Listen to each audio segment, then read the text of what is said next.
आज 1 मई है। 1 मई के इस विशेष अवसर पर हम आपका स्वागत करते हैं, अभिनंदन करते हैं। आज का दिन अंतर्राष्ट्रीय मजदूर दिवस के रूप में मनाया जाता है।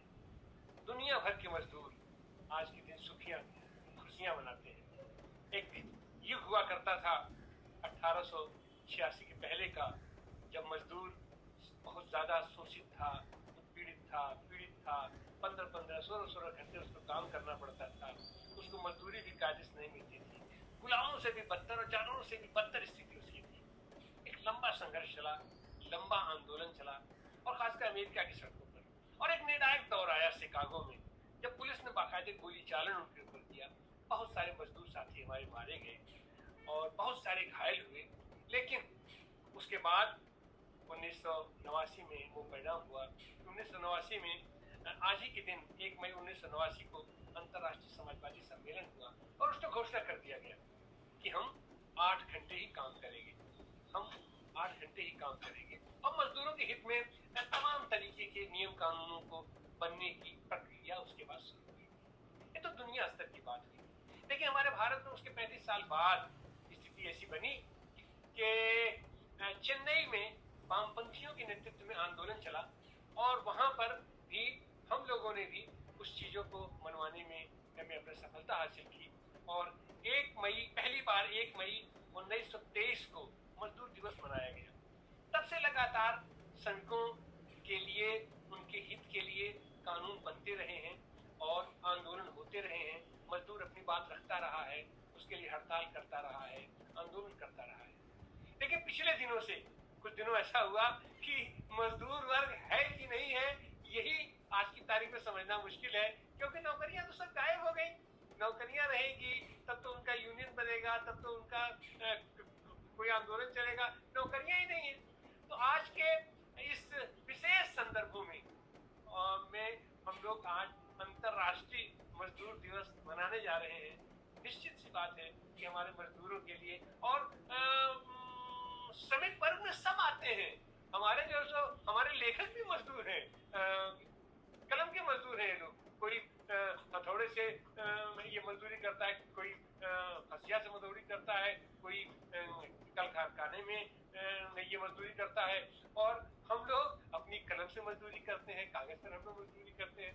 तो ऐसे में आज हमारे साथ बात करने के लिए प्रोफेसर जगदीश्वर चतुर्वेदी जी हैं। आपका सर बहुत बहुत स्वागत, बहुत बहुत अभिनंदन। अंतर्राष्ट्रीय मजदूर दिवस पर हम सब बधाई के पात्र हैं, शुभकामनाएं देते हैं कि आने वाले दिनों में भी मजदूरों की वो स्थिति बरकरार हो, हम फिर आंदोलन करने लायक बने, अपने हितों की मांग करने लायक बने। तो सर, हम चर्चा की शुरुआत करते हैं।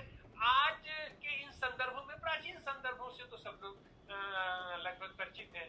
क्या आंदोलन था, कैसे आंदोलन था, किन किन चीजों से हम लोग गुजरते हुए, और कितनी शहादत देने के बाद मजदूरों ने उसकी एक लंबी ऐतिहासिक परंपरा है आंदोलन की, उससे हम लोग गुजरे। लेकिन उसके बाद आज हम किस स्थिति में आ गए हैं सर, इस पर कुछ पहली बात तो ये है कि जो कि सबसे गहरी चिंता की चीज़ है कि मई दिवस तो मजदूरों का दिन तो है, लेकिन अभी भी हिंदुस्तान के अधिकांश मजदूर मई दिवस कोई उनका छुट्टी का दिन होता है, आराम का दिन होता है, आनंद का दिन होता है, ये मई दिवस को जानते ही नहीं है। और मुझे ये बार बार लगता है कि बंगाल में तो ज़रूर, केरल में ज़रूर जो है इस पर गली गली, मोहल्ले मोहल्ले में आयोजन होते हैं, लेकिन बाकी देश के हिस्सों में जहाँ के कल कारखाने हैं, वहाँ पर मजदूर दिवस के अवसर पर कोई बड़े जलसे होते हों, कार्यक्रम होते हों, छोटे भी कार्यक्रम होते हों, इसकी मुझे जानकारी नहीं है। लेकिन मुझे एक चीज़ की जानकारी ज़रूर है कि मई दिवस मजदूरों का दिन है। ये चेतना अभी हम मजदूरों में विकसित नहीं कर पाए। अच्छा, वो अपना दिन ही नहीं जानता, वो अमावस्या जानता है, पूर्णमासी जानता है, वो कुंभ के मेले का दिन जानता है, लेकिन वो मई दिवस नहीं जानता। हाँ, ये जो जगह है, ये जगह मेरे लिए सबसे ज्यादा चिंता की जगह है। एक चीज़।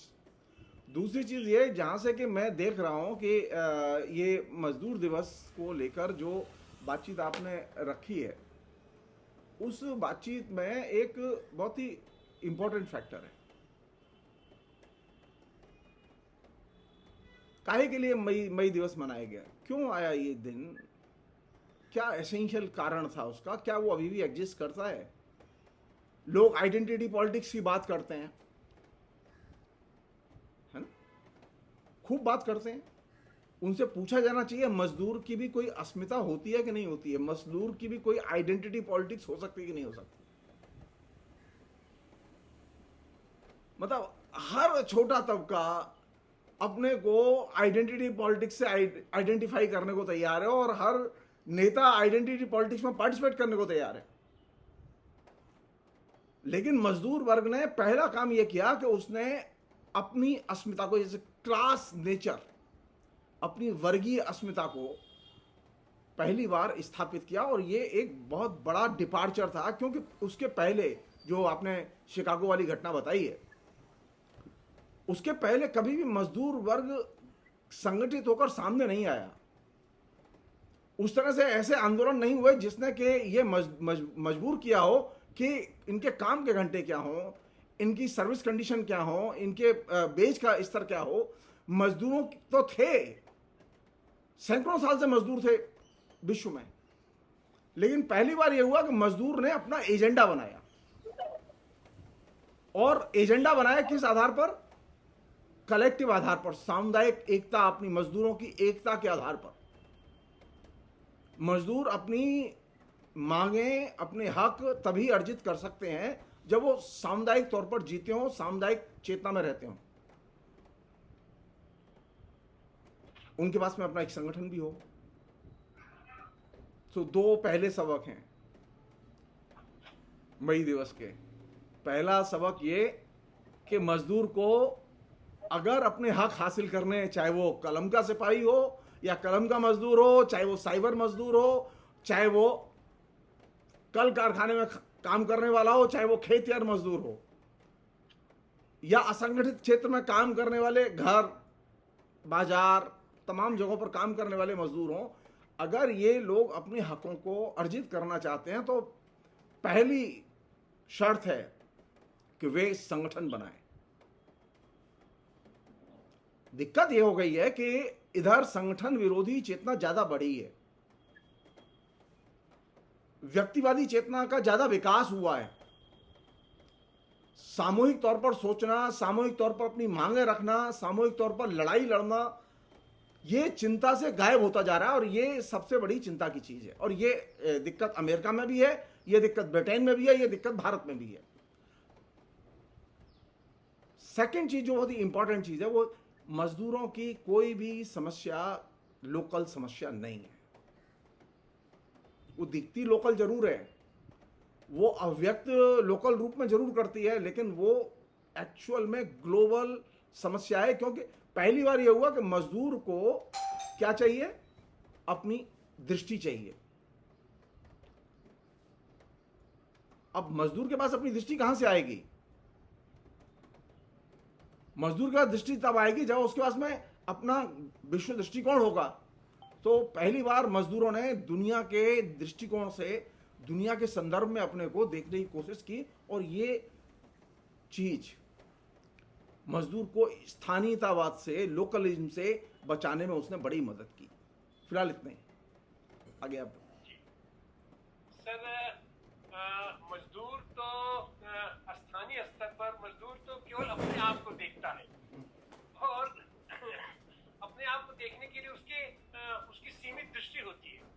या तो संगठन या उसका नेतृत्वकर्ता जो है, या जो उसके लिए सिद्धांत गढ़ते हैं, ये उन लोगों का काम है कि उनको व्यापक दृष्टि प्रदान करें और दुनिया भर के लोगों से उनको जोड़े, उनका तादाद स्थापित करें। तो यह लीडरशिप का काम है। मजदूर तो इंडिपेंडेंट आइडेंटिटी है अपना। ये उसको तो ये है कि हम दिन भर काम किए तो हमारी मजदूरी मिल जाए, क्योंकि उसको शाम को अपना चूल्हा भी चलाना है, अपना परिवार भी चलाना है। और उसी में से जो उसका नेतृत्व का जो साथी है, वो अभी उसी के साथ काम करता है, साथ वैसे ही मजदूरी करता है और वैसे ही मजदूरी के लिए वह भी संघर्ष करता है, अपने परिवार में जाकर के वह भी वैसे ही संघर्ष करता है। लेकिन एक वैचारिक दृष्टि होती है, और वह वैचारिक दृष्टि तो जाहिर सी बात है कि जिसका अध्ययन होगा, जिसका ये जितनी व्यापक दृष्टि होगी उतनी व्यापक दृष्टि होगी, तो इसको व्यापक दृष्टि बनाने में या उसकी वर्ग की चेतना जागृत करने का किन लोगों की कैसे क्या भूमिका रही। देखिए, इस प्रसंग में पहला कदम जो है वो निश्चित तौर पर शिक्षा के क्षेत्र से, और वह भी सरकार को उठाना चाहिए। अब बजट बनता है हमारे यहाँ, लेकिन बजट जो है वो मजदूर केंद्रित नहीं होता। लोग ये मांग करते रहे, महिलाएं ये मांग करती रही हैं कि जेंडर केंद्रित बजट होना चाहिए। मनमोहन सिंह के टाइम में चिदम्बरम ने यह कोशिश भी की कि जेंडर केंद्रित बजट वो पेश किया उन्होंने, लेकिन समस्या तो यह है कि मजदूर केंद्रित बजट के बारे में कभी बात क्यों नहीं की हमने। हम बजट बनाते हैं, हम बजट बनाते समय ये सोचते नहीं है कि मजदूरों के बच्चे कहां पढ़ेंगे। अगर 40 करोड़ असंगठित मजदूर है, जो कि सरकार मानती है, तो 40 करोड़ असंगठित मजदूरों के बच्चे कहां पढ़ेंगे, कहां है स्कूल उनके लिए। जो शिक्षा हम लोग देते हैं, पढ़ाते हैं यूनिवर्सिटी में, कॉलेज में, स्कूल में, उसका जो पाठ्यक्रम बनाते हैं, अब पूरा पाठ्यक्रम चेंज हो चुका है। पहले भी पाठ्यक्रम था, एक एजुकेशन पॉलिसी थी, अब नई एक एजुकेशन पॉलिसी आ गई है। तो हमारी एजुकेशन पॉलिसी में मजदूर के लिए तो कहीं कोई जगह ही नहीं है।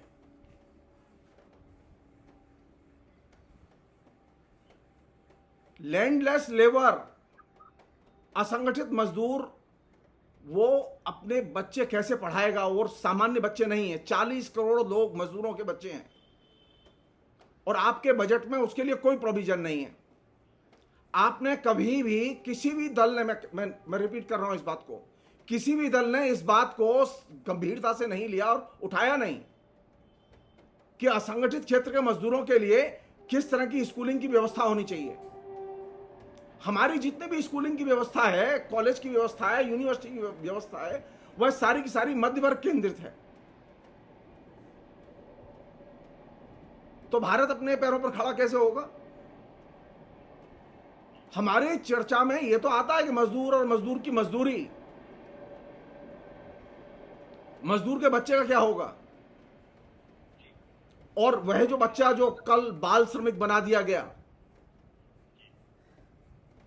वो बाल श्रमिक बन के क्या बनेगा और किस रास्ते पर जाएगा। आपने दो ही ऑप्शन छोड़े, स्कूल तो छोड़ दिया, उसके लिए बंद कर दिया। तो या तो वो कहीं मजदूरी करे, या अपना शरीर बेचे, जिसे बाल बंधुआ कहते हैं। तो बाल बंधुआ मजदूरी को वर्चुअली, बाल मजदूरों को वर्चुअली सिस्टम ने क्रिएट किया है। बाल मजदूर जितनी बड़ी संख्या में यहां मिलते हैं, यानी हम लोग कहते हैं ना कि हमारे यहां फ्रीडम ऑफ एक्सप्रेशन है और मीडिया इसका चैंपियन है। आप उठा के देखिए, हर अखबार के हॉकर, सड़क पर बेचने वाले बच्चे, ये कैसे हो सकता है कि हमारे यहां कानूनन पाबंदी है कि बाल श्रमिक नहीं रख सकते आप। लेकिन कौन लोग रखते हैं बाल श्रमिक? हम मध्य वर्ग के लोग रखते हैं। बाल श्रमिक कौन लोग रखते हैं? हमारे यहां जो सबसे अच्छे जो कपड़े पहनते हैं, जिसे हम लोग कहते हैं, हम तो फैब इंडिया से खरीद के लाए हैं, हम कसीदाकारी के कपड़े खरीद के लाए हैं। कहां काम कर रहे हैं वो बच्चे? अखबार वाले जहां अपना अखबार चौराहे पर, रास्ते में बच्चे हॉकर की तरह अखबार जब बेचते हैं, और वह आपको स्ट्राइक नहीं करता कि यह है बाल मजदूरी। मैं जो चीज शेयर करना चाहता हूं वो ये कि मजदूर की चेतना और मजदूर की दृष्टि अनफॉर्चुनेटली अभी वामपंथ का हिस्सा भी नहीं है। सोशलाइज चीज है ये कि सारे देश में स्कूल, कॉलेज, यूनिवर्सिटी के नेटवर्क में आप जाके देखिए, मजदूरों के बच्चों की कितनी एंट्री है, और अब तो और भी मुश्किल हो जाए क्योंकि फीस लगातार बढ़ती जा रही है। तो वैसी स्थिति में मजदूर का बच्चा तो कभी पढ़ेगा ही नहीं। तो आप मोटे तौर पर मान के चलिए करीब 70 करोड़ लोग ऐसे हैं जो विभिन्न किस्म के पेशों में काम करते हैं, वे अपने बच्चों को भविष्य में पढ़ा नहीं पाएंगे। मेरी समस्या यह है कि यह जो मजदूर का बच्चा है, क्योंकि मैं शिक्षा के प्रोफेशन से जुड़ा रहा हूं, मेरी चिंता यह है कि यह बच्चा स्कूल में या कॉलेज में या यूनिवर्सिटी में कैसे दाखिला लेगा। जिस यूनिवर्सिटी के फीस का ढांचा 2,500, 3,000 रुपया, 4,000 रुपया होगा, वहां मजदूर का बच्चा कैसे दाखिला लेगा। एक और चीज जो बहुत ही डिस्टर्बिंग है, जो कि हमारी चेतना का अंग नहीं बन पाई है इतने लंबे समय के बावजूद भी। सब लोग जानते हैं कि कैपिटलिज्म के आने के साथ कैपिटलिस्ट क्लास और वर्किंग क्लास दोनों का उदय होता है, दोनों एक साथ आते हैं। कैपिटलिस्ट क्लास ने बड़ी चालाकी से अपने जितने भी घटिया जीवन मूल्य थे वो मजदूरों के ऊपर थोप दिए। तो आप देखेंगे मजदूर जिन बस्तियों में रहते हैं, जिन इलाकों में रहते हैं, जिन झोंपड़पट्टियों में रहते हैं, वहां सबसे अधिक आपको कुसंस्कृति के रूप दिखाई देंगे। हमने कभी सोचा कि मजदूर बस्तियां जो है वो अपराधियों के अड्डे न बने। आप मजदूर को लुम्पेन प्रोलेटेरिएट बनाने से कैसे बचाएंगे? दिक्कत यहां है। एक दिक्कत है सरकार की तरफ, दूसरी दिक्कत है राजनीतिक दलों की तरफ और संगठनों की तरफ। तो हमारे यहां ये चेतना, मजदूर की मांगें उठनी चाहिए, उसकी मांगों के लिए लड़ाई लड़ी जानी चाहिए, ये सच है और ये जरूरी है। मजदूरों में ये चेतना विकसित की जानी चाहिए कि वे सामुदायिक लड़ाई का हिस्सा बने, लेकिन मजदूरों में ये चेतना भी विकसित की जानी चाहिए कि वे अच्छी संस्कृति क्या है और बुरी संस्कृति क्या है।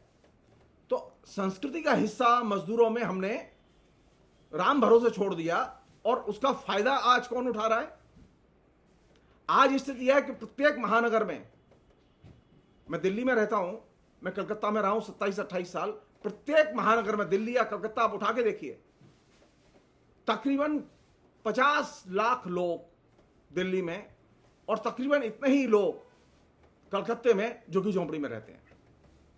ये वे लोग हैं जो कि दैनंदिन मजदूरी पर काम करते हैं, असंगठित क्षेत्र में काम करते हैं। वहां क्या स्थिति है? वहां कोई सिविक सुविधाएं नहीं है, गंदगी, सफाई नहीं मिलेगी आपको। क्यों?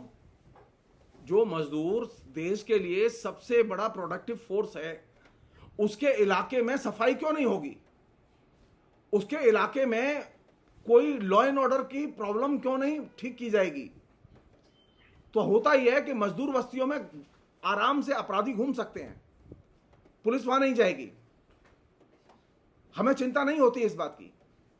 मेरा कहना यह है कि मजदूरों के बीच में, मजदूरों की बस्तियों के अंदर कानून का शासन स्थापित करने के बारे में हम लोगों ने कभी मांग क्यों नहीं की?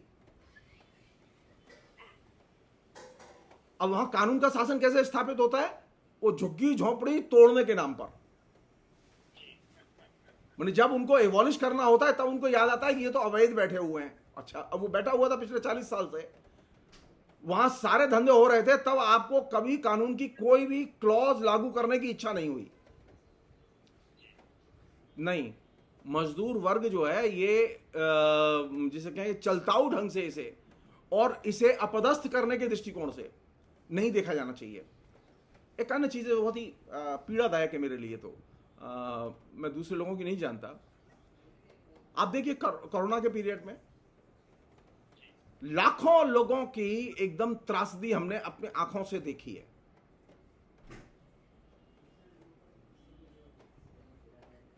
याद है हमें? चिंता यह है कि मजदूरों के दुख, मजदूरों की लड़ाइयां, मजदूरों की कुर्बानियां हमारी मेमोरी से गायब क्यों हो जाती हैं? हमें यह तो याद रहता है हमारा बैंक में क्या पैसा जमा है, हमें यह भी याद है कि हमने कौन सी सरकार बनाई और क्यों सरकार बनाई, लेकिन हमें यह याद नहीं है कि मजदूरों ने कैसे कोरोना पीरियड में लाखों लाख मजदूरों ने ट्रेजेडी झेली है।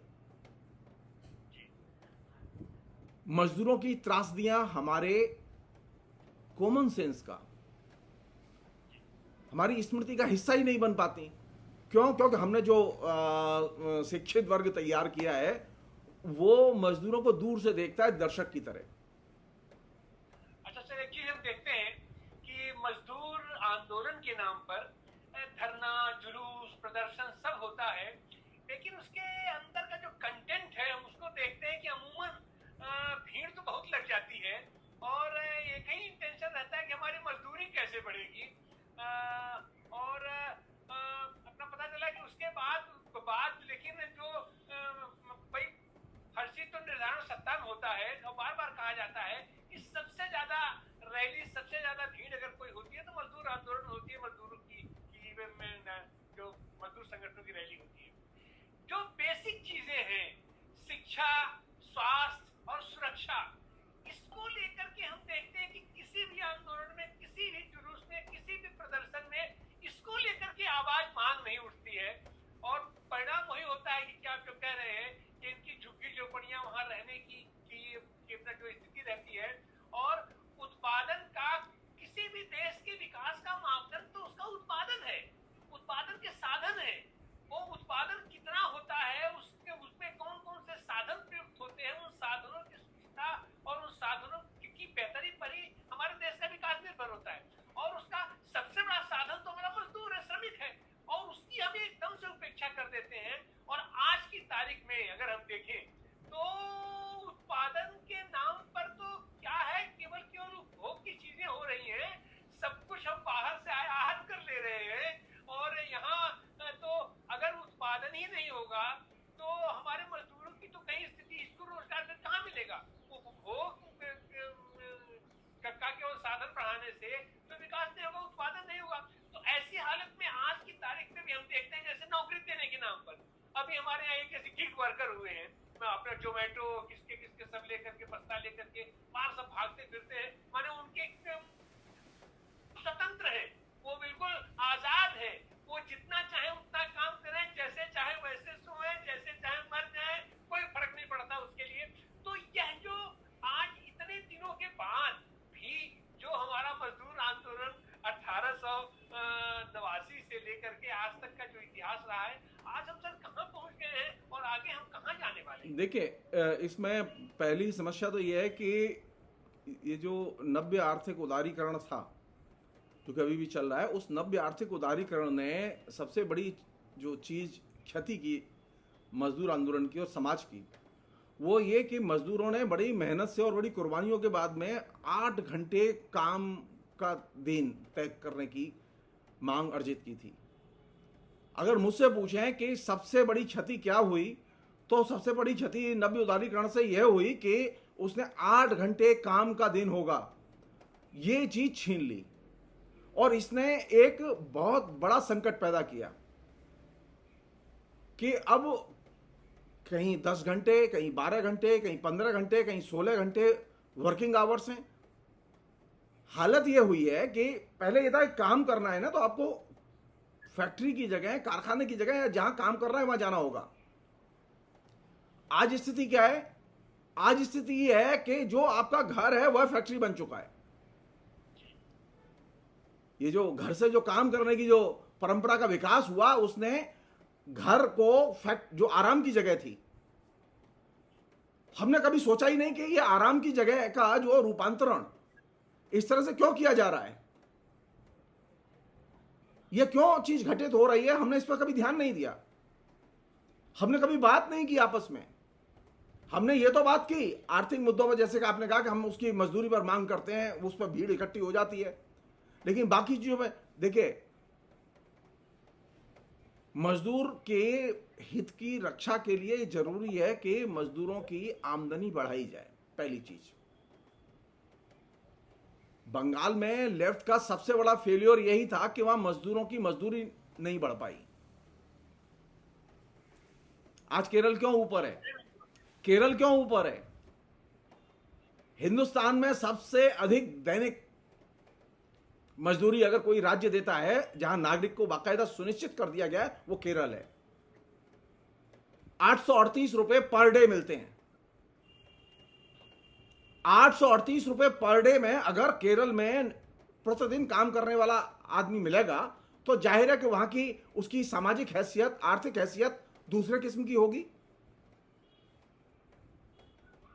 मैं केरल जब घूमने गया तो केरल में घूमने के दौरान मैंने ये पाया, मैंने ऑटो वाले से पूछा कि भाई दिन में कितना कमा लेते हो और महीने में कितना कमा लेते हो, तो उसने कहा महीने में 80-90 हजार के करीब कमाता हूं मैं। और जो गांव से मजदूरी के लिए औरतें आती हैं, जो घर में काम करने वाली औरतें आती हैं, आप ये जान लीजिए, मैं सिर्फ इतना ये जानबूझ के बता रहा हूं, जो बर्तन मांजने के लिए, घरेलू काम के लिए जो स्त्री आती है उसके शरीर पर कम से कम 4-5 तोले सोना दिखाई देगा मिनिमम। और 60 रुपया, 65 रुपया, 70 रुपया प्रति घंटे के हिसाब से वो काम करती है। हमने क्या किया कि हमने पूरे देश में 2 जगह आपको मौका मिला था, बंगाल और केरल खासतौर पर, तो केरल में तो ये प्रूव कर दिया, लेकिन बंगाल में ये प्रूव नहीं कर पाए। मजदूरों की मजदूरी अगर बढ़ेगी तो उनकी क्रय क्षमता बढ़ेगी, वे अच्छी तरह से जीना सीखेंगे, रहना सीखेंगे। लेकिन हमारे यहां अभी स्थिति क्या है, वो कहते हैं ना गुजरात मॉडल, पूछो केरल में अगर 838 रुपए मजदूरी है तो गुजरात में 2 से 96 रुपए प्रतिदिन की मजदूरी है। लगभग तिगुनी मजदूरी केरल में मिलती है। दुर्भाग्य है कि हम ये जो अचीवमेंट है वर्किंग क्लास का, वर्किंग क्लास के आंदोलन का, इस अचीवमेंट को भी हम लोगों को तो कम्युनिकेट नहीं कर पाते। वो योगी जी जा रहे हैं सब जगह भाषण देने के लिए, उन योगी जी से पूछा जाना चाहिए कि राम मंदिर है वो सब ठीक है, काशी मंदिर है वो सब ठीक है, लेकिन ये बताओ दैनिक मजदूरी कितनी है मजदूर की। ये ऑफिशियल आंकड़ा बता रहा हूं मैं आपको, ये सरकारी, ये किसी गैर सरकारी संस्था का आंकड़ा नहीं बता रहा हूं। उत्तर प्रदेश में 335 रुपए पर डे के हिसाब से मजदूर मिलता है। एक अन्य चीज जो कि समझने की है, केरल में खेतिहर जो मजदूर है उसको पर डे उसका जो मजदूरी है वो 726 रुपए है।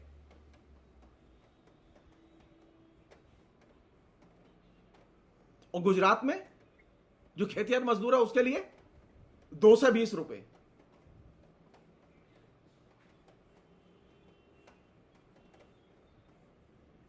मध्य प्रदेश में 2 से 17 रुपए। जम्मू कश्मीर में, जिसको सबसे ज्यादा गालियां दी हैं इन लोगों ने, वहां मजदूरों को 524 रुपए पर डे के हिसाब से मजदूरी मिलती रही है। ये आरबीआई के आंकड़े हैं। क्यों मैं ये बात रख रहा हूं आपके सामने, अभी संकट बहुत गहरा है। कारण क्या है कि मुझे लेफ्ट नहीं चाहिए।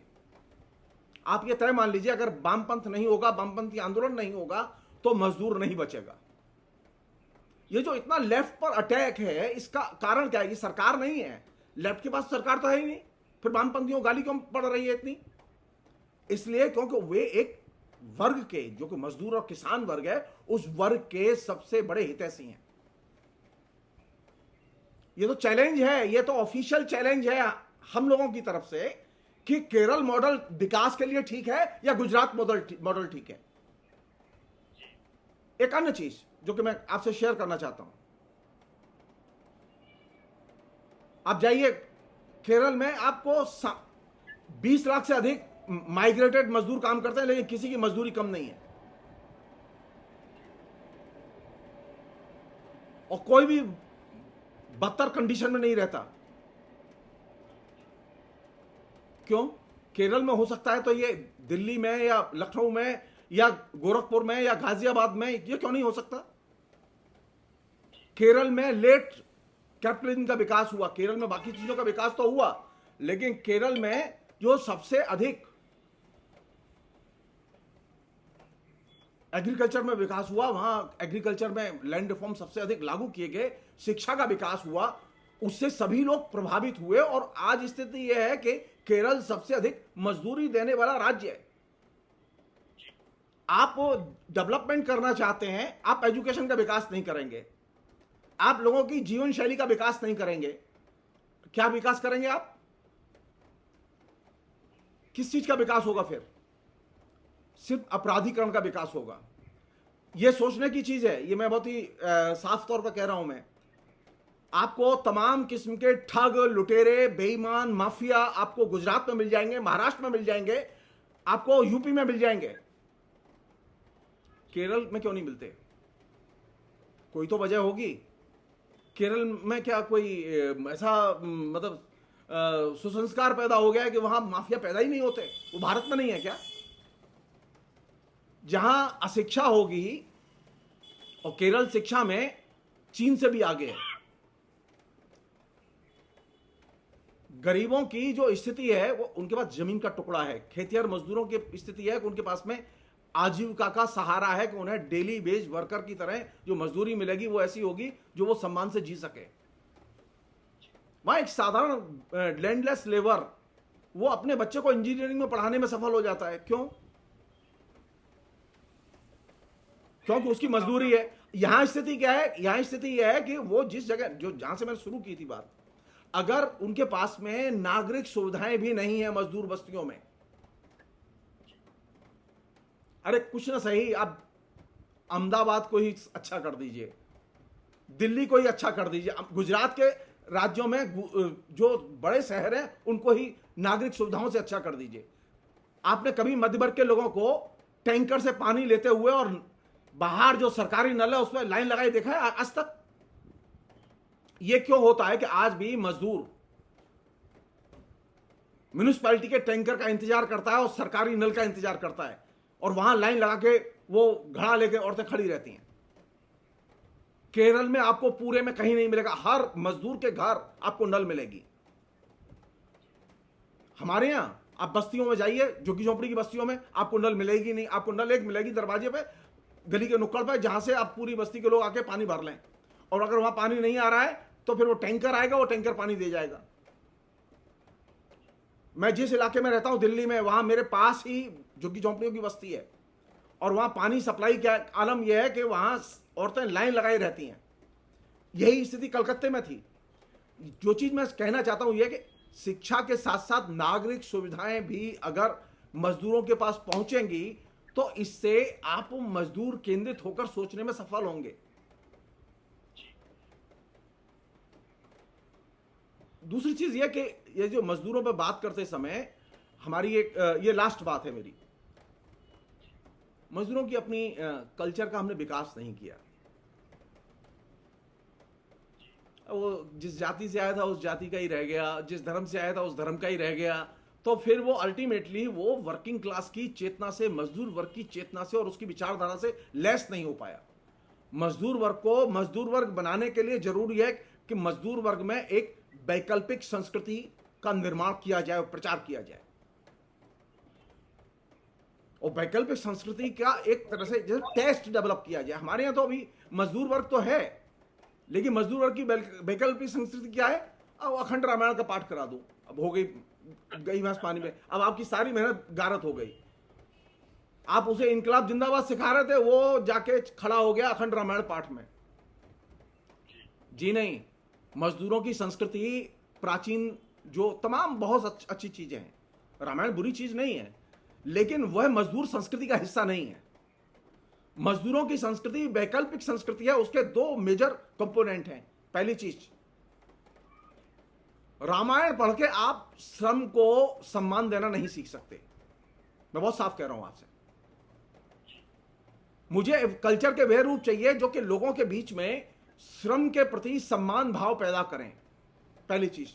दूसरी चीज, मजदूर के प्रति अनटचेबिलिटी, दूरी का भाव, यह नहीं होना चाहिए। यह तब होगा जब मजदूर अपनी कल्चर पैदा करेगा। आप चाहे जितने अखंड रामायण के पाठ कराइए, मजदूरों को आप फिर अपने करीब नहीं पाएंगे। ये जो मजदूरों के बीच में जो गैप बना, उसमें यह था कि मजदूर आ तो हमारे संगठन में गया, लेकिन हमने उसको उसकी ट्रेडिशनल संस्कृति के खोल में बंद रहने दिया। उसको ट्रेडिशनल संस्कृति के खोल से बाहर निकाल के नई संस्कृति का आस्वाद, उसके संस्कार उसमें पैदा करने की जो कोशिश होनी चाहिए थी, वो नहीं हुई। और वही उत्तर है उसका जहां से आपने बात शुरू की थी कि वो जुलूस में तो आता है बेच के में, ये अर्थवादी दृष्टिकोण है, लेकिन उसकी विचारधारा नहीं बन पाती। विचारधारा तब बनेगी जब उसकी अपनी कल्चर होगी। कल्चर के बिना विचारधारा नहीं बनती। नहीं बन सकती।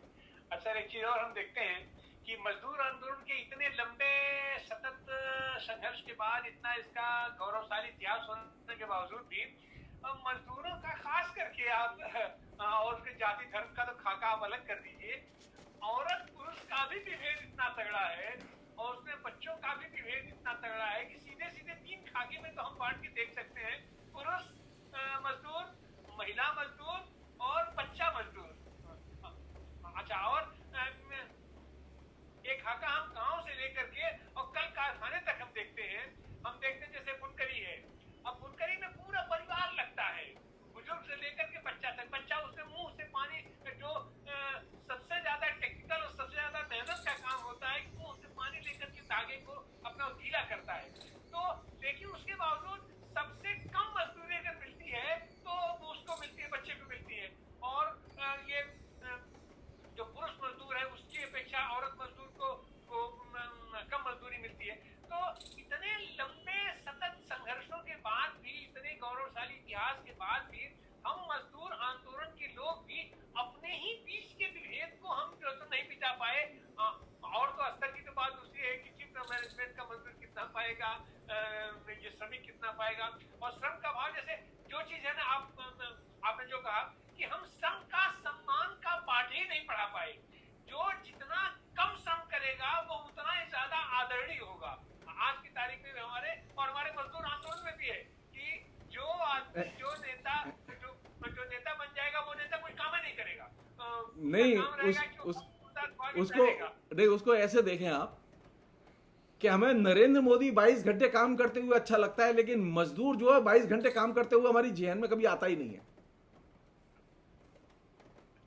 क्यों? क्योंकि हमने मजदूर को अमूर्त रूप में देखा है, ठोस रूप में नहीं देखा। अगर ठोस रूप में देखते तो हमें मजदूरों के विभिन्न रूप, विभिन्न भेद भी सब दिखाई देते।